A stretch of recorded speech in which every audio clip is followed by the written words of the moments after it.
I've been offline for the past 2 days just because I don't have data. Oh God, see me through in the journey of this content. Amen. I woke up by 4:30 this morning with the help of my alarm to prepare what the kids will eat for school. First thing first, I went in with picking up my beans since I didn't have any bad experience with the last porridge beans I cooked. So I decided to use the remaining beans I have to mix it with rice and cook for them. By the time I will be done with selecting my beans, it was already 2 minutes past 5. Then I dive into the kitchen to start preparing it. First of all, washed and cooked my beans properly before making the stew. But during the process of cooking the beans, I didn't bring it to camera. So when my beans was well cooked, I went in with my pot to dry. After drying, I add in my red oil before going in with my pepper mixture of ginger and garlic. I allow it to heat a bit. Then I went in with my onions fried before I went in with my tomato paste. Then stir, add a little water. Went in with my bonga fish, seasonings and salt to taste. Stir properly, allow it to boil before going in with my rice. Please take note, I soak my rice before picking up my beans and it has been in water till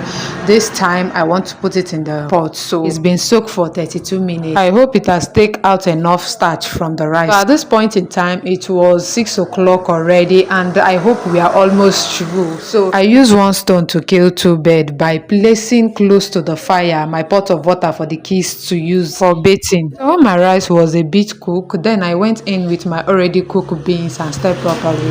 I forgot to add my crayfish, not until when I wanted to take my mortar inside and I saw that my crayfish was still inside. Oh, then I have to come back and add my crayfish. I also noticed a piece of firewood. How did it get inside? Crayfish that I washed properly before pounding it, and I guess it was my son who placed it inside because the moment I removed my attention from him and was cooking, that was when he put the piece of firewood inside. I have to check the second time to avoid such mistake again. At this point, my jollof rice and beans was ready. I brought it down, placed the water properly on the fire, then start bringing out my charcoal. Yeah, you might be wondering why I have enough charcoal. This is how I get it. And what do I do with this?